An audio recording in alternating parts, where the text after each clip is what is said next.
besok tapering, pasti market hancur.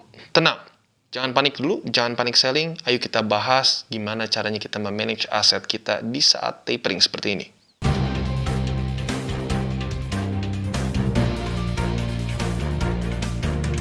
Oke guys, welcome back to Crypto Indonesia bersama gue Toshi, di mana kita akan membahas segala sesuatu yang berhubungan dengan cryptocurrencies dan blockchain. Jadi pembahasan kita pada hari ini sebenarnya sudah gue bahas dari beberapa, yang mungkin sebulan 2 bulan lalu ya, di mana kita sudah persiapan mengenai tapering. Sedikit digeser, dan akhirnya ya technically sekarang sedang FOMC sih ya, sekarang dan besok. Jadi kemungkinan antara besok atau lusa akan diumumkan hasilnya ya. Dan ya baik lagi, tapering banyak orang yang takut gitu ya, banyak yang sudah media-media mulai bilang, siap-siap market crash, siap-siap market crash. Tapi kita lihat pada faktanya seperti apa di tapering 2013 dan kemungkinan besar akan terjadi seperti apa di tapering pada tahun ini. Oke, jadi pada hari ini kita akan membahas mengenai tapering. Ini salah satu hal yang mungkin banyak membuat para investor sedikit cemas ya, dari investor saham, investor kripto, maupun investor apapun ya. Dimana kita tahu pada 2013 tapering yang terakhir itu nggak terlalu bagus secara overall ya. Dimana kalau kita lihat Bitcoin itu minus sampai 46% ya. Jadi tapering itu terakhir itu terjadi 21 Mei 2013 ya. Dan kita lihat Bitcoin drop 46%. S&P 500 drop sekitar 5,5%. Dan untuk Dow Jones itu sampai 4,88% gitu ya. Walaupun kalau kita lihat overall, setelah tapering terjadi, overall tetap naik lagi kok gitu ya. Justru malah bisa saja ini malah menjadi peluang bagi kita yang ingin buy the dip gitu ya.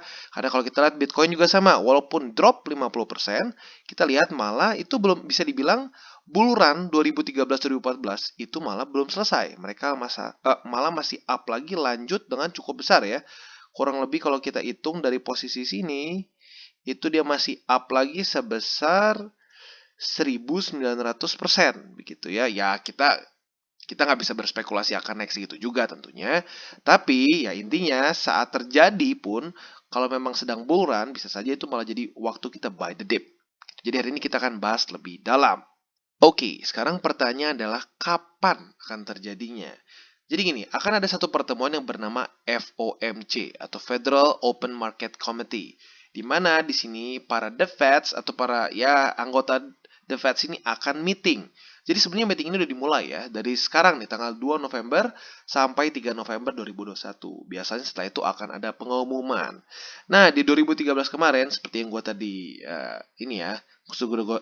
suruh gue bahas dikit, itu bisa dibilang membuat market cukup ngedrop ya. Ya, mungkin lo mikir S&P cuma drop 5%, ya mungkin lo kebiasaan di kripto. Tapi kalau 5% di S&P, 5% di Dow Jones, it's big karena mereka rata-rata gains per tahun itu sekitar 8% gitu ya. Paling besar mungkin bisa belasan persen. Jadi kalau sampai drop 5% hanya dalam kurun waktu sebentar, itu luar biasa menakutkan. Dan kalau di kripto, ya di Bitcoin tepatnya, ya kita lihat ya nyaris 50%, which is big. Nah, sekarang pertanyaannya adalah FOMC ini apakah akan sama seperti FOMC dulu 2013, di mana cukup terkenal waktu itu ya, Ben Bernanke waktu dia mengumumkan akan tapering, market semua merah begitu ya. Nah, tapi kemungkinan sesuai dengan yang gue bahas di beberapa DCWT juga sebelumnya. Nah, buat kalian yang belum mengikuti DCWT bisa ikut juga, ada playlistnya tentunya di channel gue, ada juga linknya di bawah ya. Dimana gue bilang kemungkinan besar pada tahun ini nggak akan sama seperti 2013.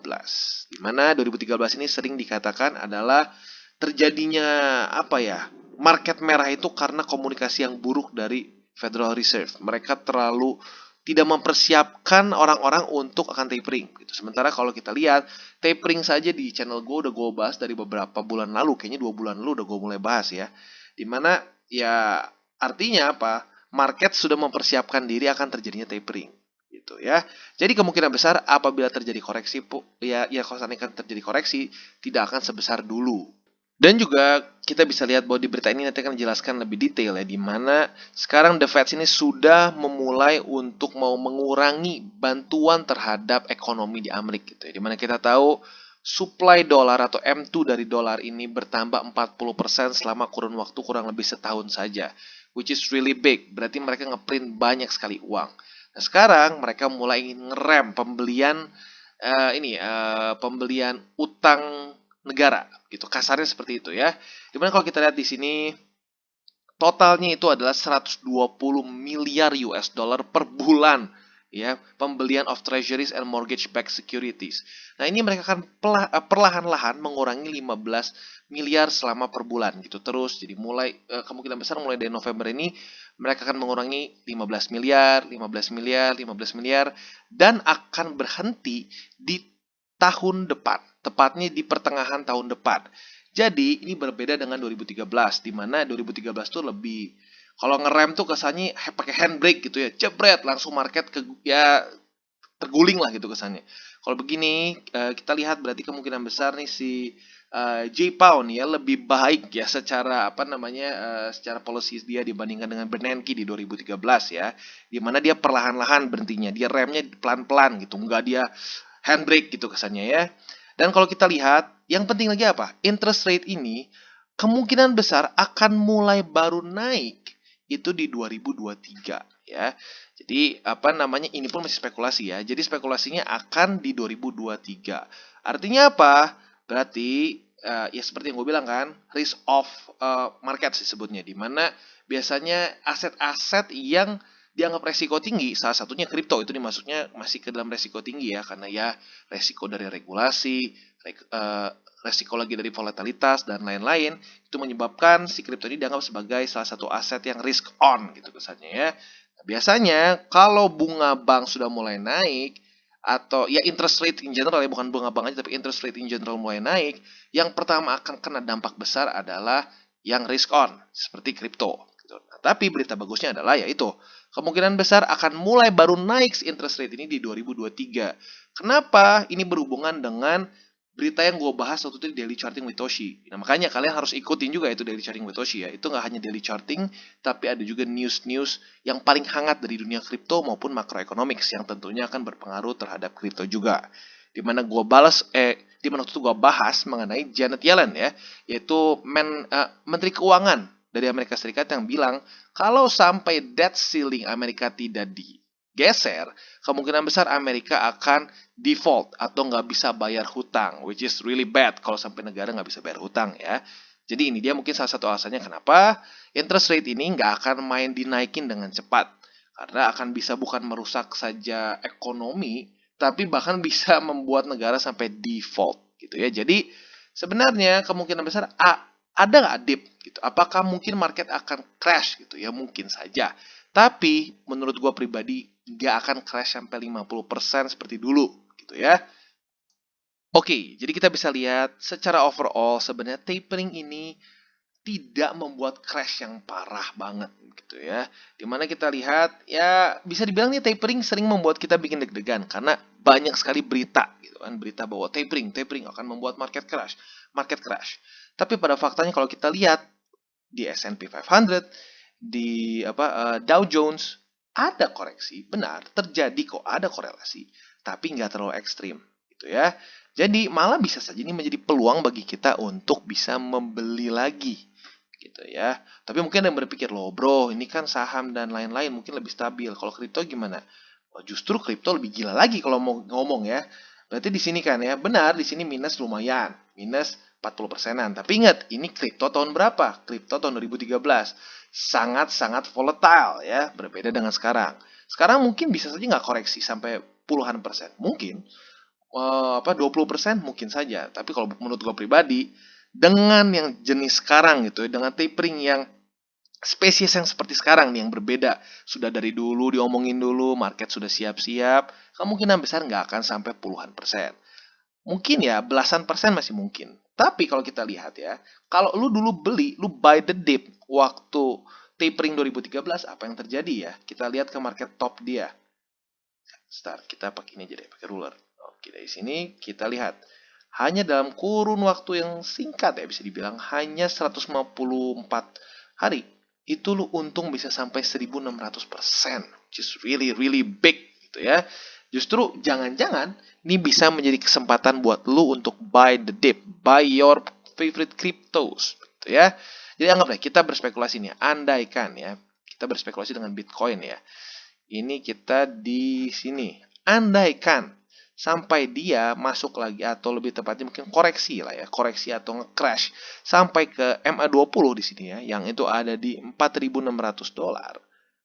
Sorry, $46.854. Berarti kita lihat peluang kita bisa beli Bitcoin di harga seperti itu lagi, which is ya kita jangan-jangan in the next bukan next year, mungkin in the next couple of weeks kita udah gak akan pernah bisa lagi beli Bitcoin di harga segitu.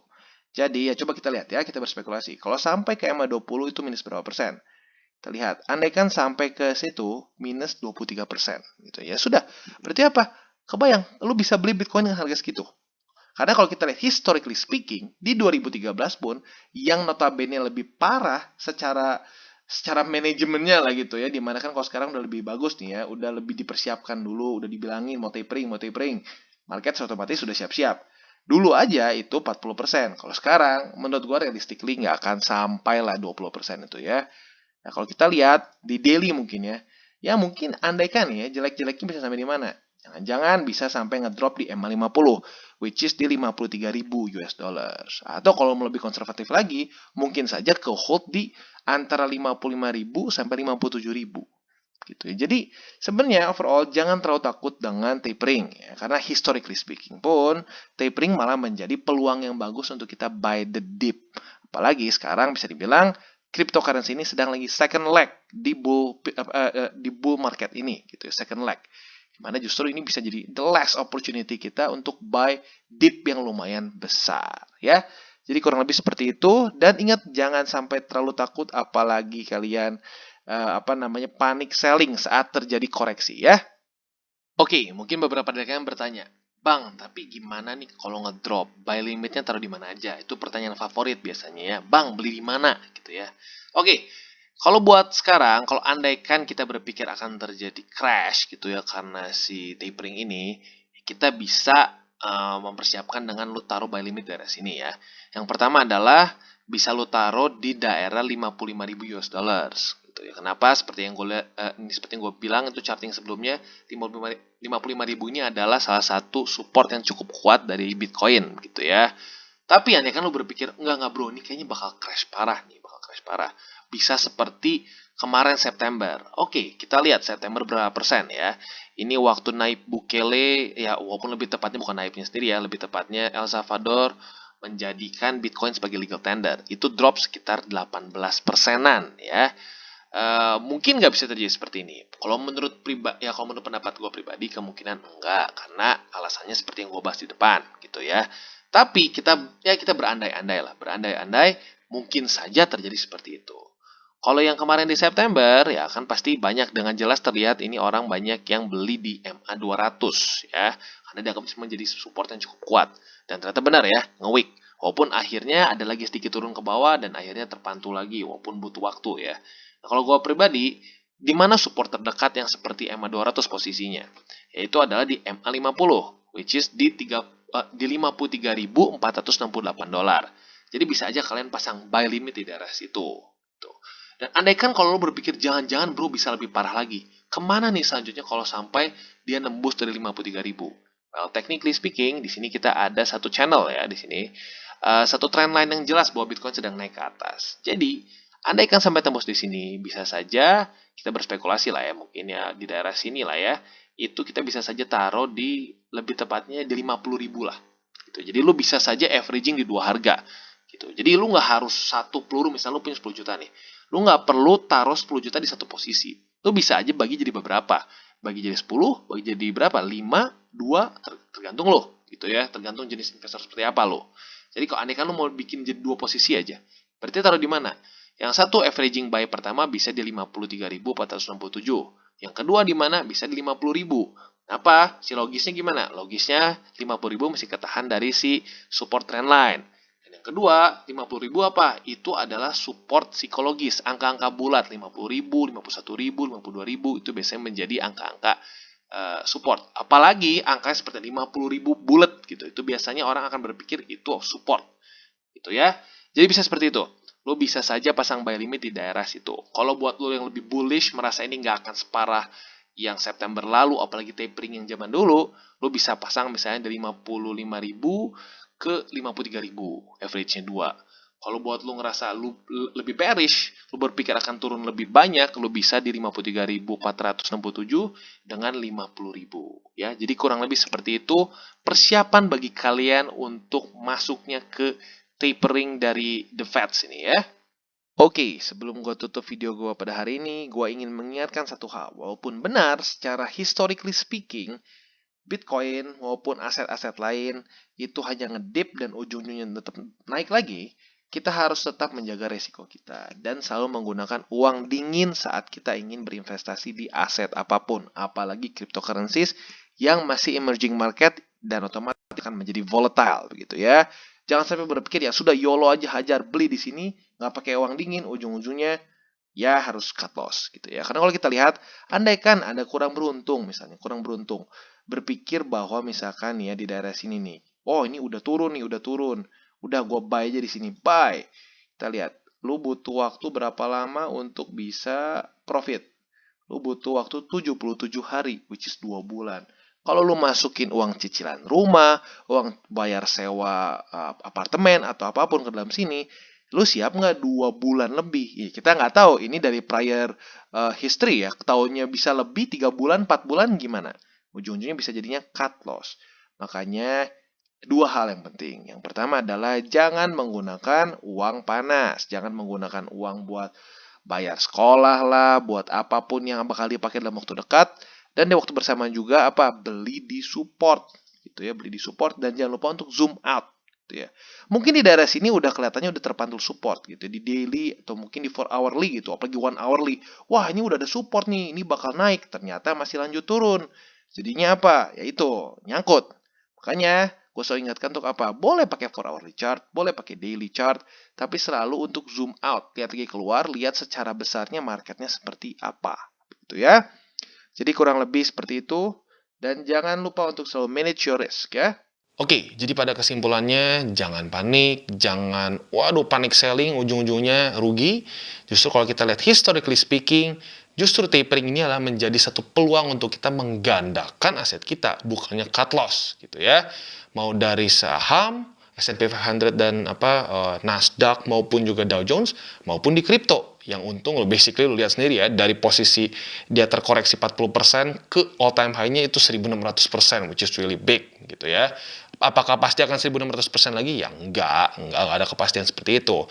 Tapi secara historically speaking, tapering terakhir justru menjadi satu peluang buat kita untuk buy the dip gitu. Tapi ya baik lagi, jangan terlalu terpaku oleh satu harga gitu. Kalian boleh average harga beberapa posisi buy limit gitu ya. Seperti di Bitcoin contohnya. Lo bisa pasang di 53.000, 55.000, bahkan bisa sampai di 50.000 juga. Jadi ya tinggal kalian pertimbangkan, sesuaikan dengan kondisi kalian, sesuaikan juga dengan ya risk tolerance kalian juga masing-masing ya. Dan buat kalian yang belum mengikuti DCWT atau Daily Charting with Toshi, bisa klik di sini, di mana kita akan daily chart your favorite cryptocurrencies dan membahas segala suatu crypto news yang paling hangat dan tentunya ya efek ke dunia crypto juga ya. Selain dari itu juga buat kalian yang belum ikut Telegram grup kita, ayo ikut di bawah di mana kita bisa ngobrol-ngobrol santai mengenai crypto dan ya apapun yang crypto related. Ya, dan selain dari itu juga jangan lupa untuk like, subscribe, share our video dan klik the bell icon. See you on the next video.